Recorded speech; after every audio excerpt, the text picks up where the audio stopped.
Retirement کے بعد والد صاحب نے جمع پونجی سے ایک اوسط درجے کا مکان خریدا اور ہم سرکاری رہائش سے اپنے گھر میں منتقل ہو گئے۔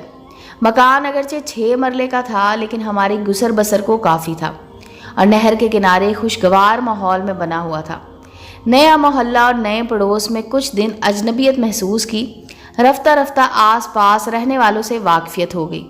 سبھی سفید پوش اوسط درجے کے لوگ تھے، تبھی دکھ سکھ میں اپنوں کی طرح پیش آتے تھے۔ ہمارے گھر کی دائیں جانے والا مکان کچھ خستہ اور پرانے طرز کا تھا۔ کہتے کہ مکان کی حالت سے مکینوں کے احوال عیاں ہو جاتے ہیں، سو اس گھر کے مکین بھی اپنے ٹھکانے کی مانند خستہ حال تھے۔ اس میں ساس، بہو اور ان کے 4 بچے رہتے تھے۔ بچوں کا باپ 8ویں پاس ایک لاپرواہ شخص تھا جس کو کمانے سے رغبت نہ تھی، تبھی گھر کا سارا بوجھ ساس اور بہو کے کندھوں پر تھا۔ کہنے کو حفیظ دکانداری کرتا تھا لیکن کریانے کی یہ دکان اکثر بند رہتی تھی۔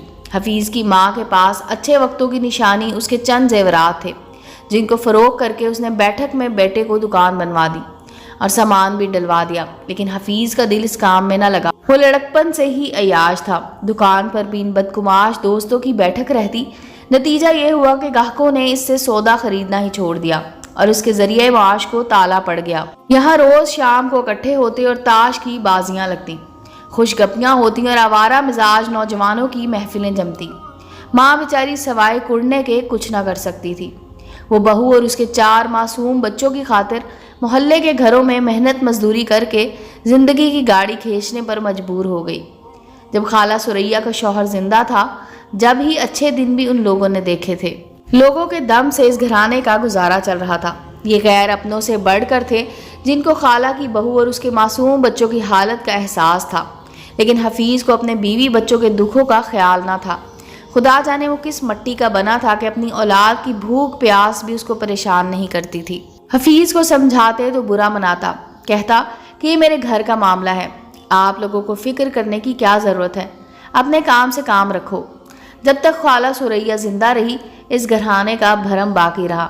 اس کے مرتے ہی شاہدہ بیچاری کے اور برے دن آ گئے۔ اس کے میکے والے دوسرے شہر رہتے تھے، کبھی کبھار آتے، اس کے مالی حالات دیکھتے کچھ نہ کچھ دے جاتے تھے۔ شاہدہ بیچاری اتنا ہی کہتی تھی، بھائی اور بھابھی نے تو اچھا گھر دیکھ کر یہاں میری شادی کی تھی، آگے میری قسمت، جو نصیب میں تھا مل گیا۔ اس کے والدین حیات نہ تھے، وہ بھائی بھابھی پر اپنے 4 بچوں کا بوجھ نہیں ڈال سکتی تھی۔ اب مرنا جینا حفیظ کے ساتھ ہی تھا۔ جب خالہ سریا سدھاری اور شوہر کی دکان بھی ٹھپ ہو گئی تو شاہدہ اپنے ہاتھوں کی محنت میں سکون تلاش کرنے کی تدبیریں کرنے لگی۔ بچے چھوٹے تھے، ان کو چھوڑ کر گھر سے باہر نہ جا سکتی تھی۔ جہیز میں سلائی مشین لائی تھی، اسی کو جھاڑ پونچھ کر سنبھال لیا۔ تمام دن وہ سلائی کرتی اور گھر کا کام بھی کرتی، اوپر سے کپڑے سلائی کرانے والی عورتوں کا تانتا بندھا رہتا۔ اسے کسی اور طرف دھیان دینے کی فرصت ہی نہ ملتی تھی۔ حفیظ تو بس روٹی کھانے گھر آتا، اکثر وہ راتوں کو غائب ہی رہتا۔ بچے بیمار ہو جاتے تو ہمارے گھر آ جاتی، تب میری امی ان کو ڈاکٹر کو دکھانے لے جاتی اور دوا دارو کر دیتی، جس کے بدلے میں وہ ہمارے کپڑے بہت زیادہ توجہ سے سیتی۔ حفیظ کو تو خبر بھی نہ تھی گھر میں کیا ہو رہا ہے۔ اگر شاہدہ شریف عورت نہ ہوتی تو اس کی عزت خاک میں مل سکتی تھی۔ حفیظ کے گھر کی بیٹھک میں تاش بازی کو کوئی پسند نہیں کرتا تھا۔ یہ شاہدہ ہی تھی جس کی وجہ سے محلے والے حفیظ کو برداشت کرتے تھے، ورنہ وہ اسے کب کا یہاں سے نکال چکے ہوتے۔ حفیظ کو کوئی منہ نہیں لگاتا تھا، لیکن محلے کی سبھی عورتیں شاہدہ سے کپڑے سلوانے اس کے پاس آتی تھیں تو اس کے دکھ سکھ بانٹتی تھیں۔ وہ بھی ان کی مہربانی میں سکون تلاش کرنے کی کوشش کرتی تھی۔ اسی طرح وقت گزرتا رہا۔ شاہدہ نے روز و شب محنت مشقت کی چکی کے ساتھ سمجھوتا کر لیا۔ کبھی کبھی وہ اتنی مایوس ہو جاتی کہ امی سے کہتی، خالہ جی اگر ان بچوں کا ساتھ نہ ہوتا تو میں خودکشی کر لیتی، اب مجھے جینے کی آرزو نہیں ہے۔ بیٹی ایسا مت کہا کرو، خودکشی حرام ہے، یہ گناہ اللہ سے اچھی امید رکھو، تمہارے بچے بڑے ہو جائیں گے تو تمہارے دکھ بھی کم ہو جائیں گے۔ میرے بڑے بھائی کی ملازمت اسلام آباد میں ہو گئی تو ہم بھی ملتان سے یہاں، کیونکہ ان کو سرکاری رہائش گاہ مل گئی تھی۔